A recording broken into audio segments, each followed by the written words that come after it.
Over the many years of living in Edinburgh, I have shared my love for the city and helped countless travelers enhance their experience and uncover the true essence of this magical place. Welcome, I'm Veronica, and today I will share some of the most common mistakes people make while visiting, so you can avoid these pitfalls and make the most of your time here. So you have finally arrived in Edinburgh and are very eager to explore every part it has to offer. Your next destination looks quick and straightforward on the map, but before you know it, you're dragging your heavy luggage up a steep set of steps. The city's hills and stairs are notorious for catching visitors off guard and gasping for air. Instead of struggling with those endless steps, take the gentler path by walking up Coburn Street. It may look slightly longer on the map, but it's far easier and I'd rather save my energy for something more fun. Don't let your fun be spoiled by neglecting to book tickets in advance for popular spots like Edinburgh Castle, especially during peak season. Nobody wants to miss out on these iconic attractions, and long queues are common, particularly in the summer months. The solution is simple. Book your tickets ahead of time, skip the queues and guarantee your entry, saving your valuable time and making your visit stress-free. Speaking of stress, isn't it frustrating getting caught by early closing times? Opening times can vary from business to business and holiday to holiday, with most shops and cafes generally open from 10 a.m. to 5 p.m. Plan your day around this and you won't be left wandering the streets hungry or without a souvenir shop to pop into. Souvenirs! Perfect memorabilia to help you relive those special moments after the trip is over. The biggest pitfall here would be to buy the most generic, uninspired, mass-produced trinkets that many touristy shops try to push. Sure, they can be cute, but wouldn't you rather have something that truly captures the heart of the city? Something aesthetically pleasing that you can proudly display at home? As you wander around the city, keep an eye out for unique, one-of-a-kind keepsakes. You might even stumble upon locally made crafts and jewelry that reflect the city's authentic charm. While wandering the cobbled streets of the city, you will eventually encounter the faithful Greyfriars Bobby, whose legend of loyalty and love endures across generations. You might feel tempted to rub the statue's nose for luck, as many other visitors do. However, this seemingly harmless gesture does more harm than good. Over the years, constant rubbing has caused damage to the statue, necessitating costly restorations. Let's try to preserve this cherished piece of history and avoid the need for repair.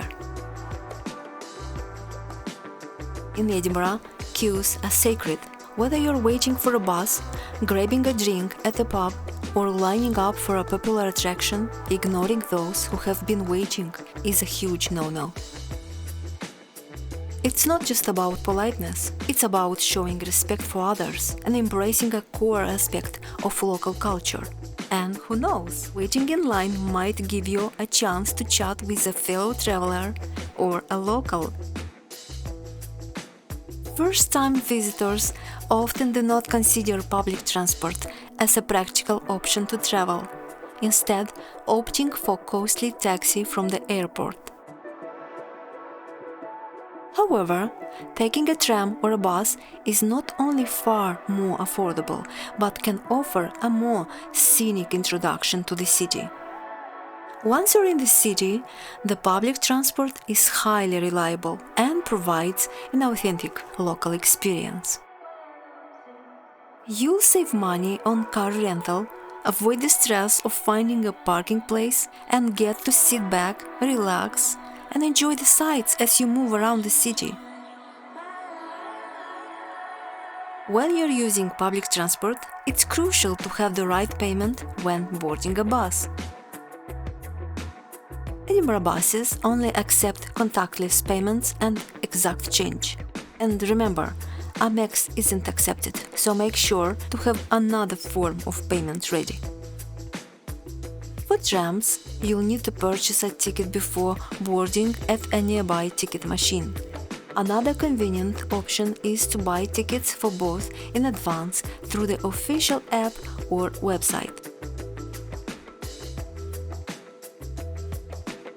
Public transport can take you to many places, so why stick only to the city center? You will miss out on charming and unique neighborhoods like Leith and Stockbridge.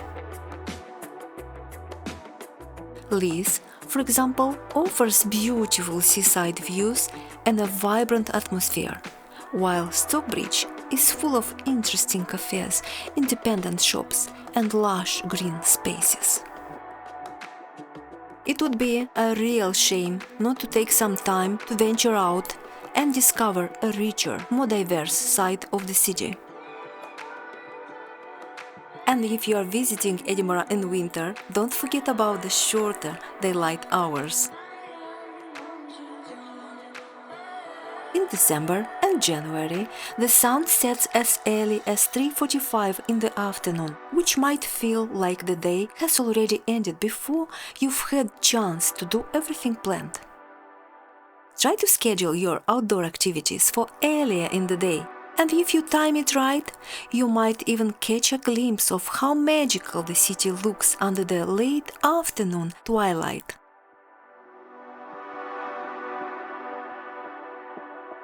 The best kind of mistake you can make is actually visiting Edinburgh, being fully aware that a piece of your heart will forever belong to this city.